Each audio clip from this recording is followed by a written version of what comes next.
All right, everyone, this is a public service announcement because come spring, this garden is going to be filled with the most ridiculously gorgeous, stunning blooms, spring bulbs. And you're going to say to me, how do I do that? How do I grow spring bulbs? And I'll say, it's too late because you don't plant spring bulbs in spring, you plant spring bulbs before winter. That's right now. I used to think that beautiful spring bulbs like your tulips and your daffodils would be really hard to grow.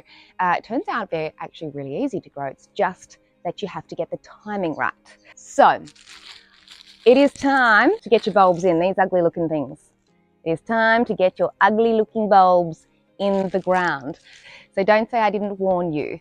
I have to thank Ash from Ash's Backyard Garden for how beautiful my garden is going to look come spring, because I toured his in spring and he had the most incredible ranunculus flowers. Since then, I've been obsessed with learning all about spring bulbs because I want my garden to look just as stunning come spring. Let's do a quick crash course on planting spring bulbs.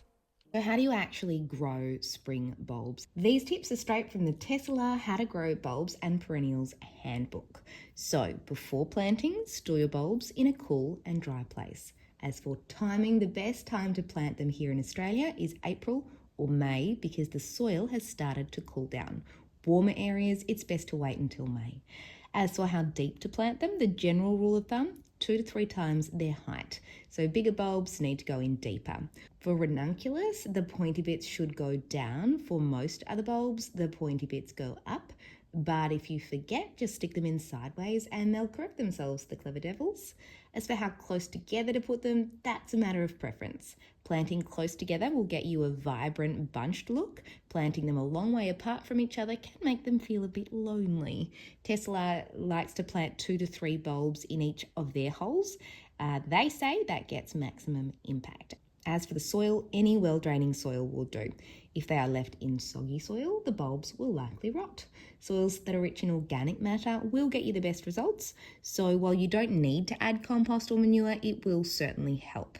Tesla also recommends digging through some dynamic lifter, blood and bone, and a handful or 2 of potash. Giving them some more fertilizer just as they're starting to flower in the spring is also a good idea. In terms of sun, different bulbs need different amounts, and some do need full sun to thrive. So it is best to read up on the specific variety that you've got when you're trying to work out where exactly to put them. In terms of beds versus pots, both work well, and the pots don't need to be as deep as pots that you're growing veggies in. Sort of 5 to 10 centimetres below the bottom of the bulb should be enough for their roots. But it does need to be a well-draining pot, which gets me onto water. Once you've planted them, water them in deeply and keep the soil moist over winter. That's when they're developing their roots. In the springtime too, they like the soil to be moist. This might happen naturally with rain, depending on how much it does rain over winter and spring. But if you don't get much rain, you'll need to give them a good old water at least a couple of times a week. They prefer the soil to be dry over summer when they're in their dormant phase. After the season's ended, you can either keep them in the ground and let them multiply, or you can dig them out and store them for the following season after they've had a chance to die back naturally. That bit's important so that their energy goes back into the bulbs. Most of them need that cold spell over winter in order to flourish in the spring, so that they got to go in now. Now I've got a few here so you can have a look. There you go. That is a ranunculus corm. It's like a bulb, but it's called a corm. These are giant freesias. Very easy to accidentally throw these out if you didn't know what they were, but they, ugly bits, will turn into beautiful bits. It's also not always easy to find good spring bulbs. I will put some links in the description for some possibilities for where you can get them. And if you haven't bought them yet, it's a really good idea to jump online today because a lot of them are actually on sale because it's coming to the end of when you can plant your spring bulbs. I put some in a couple of weeks ago. I'm going to put a whole lot more in now. These ranunculus corms, or ranunculi, whatever you want to call them, are what I've been most excited about because I love them so much. So I'm actually going to put them in quite a few different parts of the garden.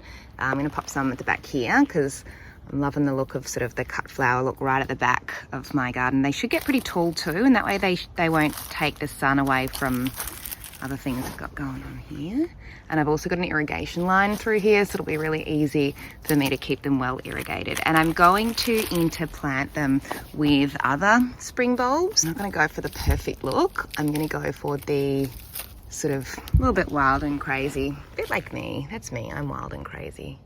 I've also seen a lot of people sort of pre-sprouting these in little pots. I'm probably going to try that as well, to be honest, because I'm going to chuck some of these in here. That one needs to go a bit deeper because it's a bigger one.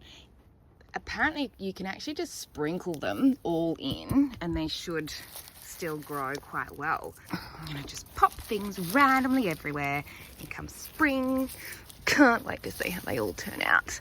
And if I put them in enough different places, I will work out which parts of my garden are the best for growing spring bulbs and which are not. And what I'm planning to do is put some fencing along there. Might be this one, just to give them some supports, because cut flowers are often a lot taller and need a bit of support. You can see here I've got my everlasting daisies that I've cut right back that need support, and over here still going, and my zinnias, which also need to be supported, but they're probably, see, bees, love it. If you saw my tour of the Flower and Garden Show, you might remember I picked myself up one of these, which I was very pleased with, 155 different spring bulbs for $29. Now, I actually just checked recently because I wanted to grab some more. They're the best presents, and they're still up there, so you can actually go and order some if you want some. Daffodils, freesias, irises, ixias, ranunculi, oh, all those beautiful things. You can see here, ixia mixed. I put some in quite a few weeks ago to sort of trial some at different stages. And they'll be through here and all the way through there. And I'm going to keep sprinkling even more through for that gorgeous variety. This is my pumpkin patch over here, and I'm not quite ready to take my pumpkins out yet, but I have trimmed off a lot of the dud leaves and these will nearly be ready to harvest. So there's one of my pumpkins there. There's another one there.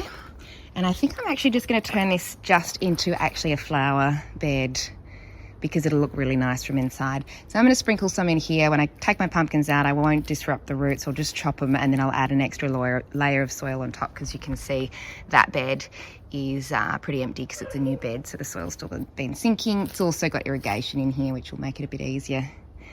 Yay! Let's do it. Let's stick these guys in and then I'll go and get some other varieties from inside. This is another existing flower bed, as you can see from inside. So I love the idea of sort of being able to, oh, that one's sprouting one. We'll put the sprout up, set it up for success. I'm going to take the haphazard approach because I don't really love complex gardening. I love a bit of chaos gardening.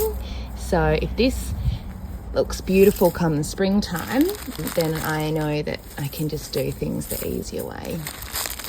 And I don't need sort of 100% germination rate because I've got 150 bulbs, and the amount of money I could save myself in hours of work, I think. So yeah, see, look, these are all starting to sprout. Well, we put them, that one can go in there. This bed needs a top up too, so my next job is going to just be to add some extra well-draining soil on top of this.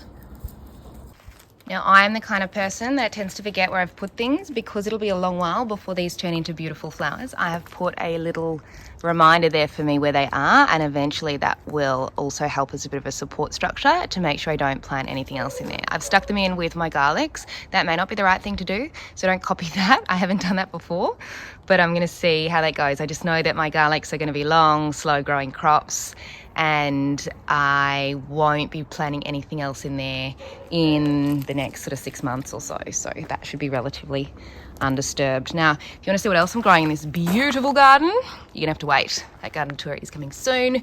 I don't know if any of you guys are following Petrina Blooms on Instagram, but I certainly am. She is a Melbourne grower too, but her specialty is flowers. And if some of these shots from her Instagram page don't inspire you to get your spring bulbs in now, I don't know what will. I have asked Petrina if she'll give me a tour of her garden. For now, she's feeling a bit shy, but she did give me some great advice on where she sources her spring bulbs from.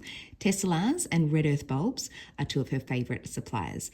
I haven't given up on the idea of touring her garden for a YouTube video, so if you want to help me convince her, leave a comment saying Petrina Blooms, we love you, and we'll try to twist her arm. Some other cool projects happening at the moment. I've just uploaded a video on an incredible tour I did of a farm on the Mornington Peninsula, which is using not just organic but biodynamic principles. Never had any idea what that even meant. Now I do. Fascinating, and so many things I'll be incorporating into my own garden practices. I think you'll love that video, so check it out. We do tours all the time when I get the chance to with my 3 crazy cat kids. So hit the subscribe button if you haven't already. I reckon there might actually be a beetroot here that I need to pull out. Yeah, there you go. Get this one out. Beauty.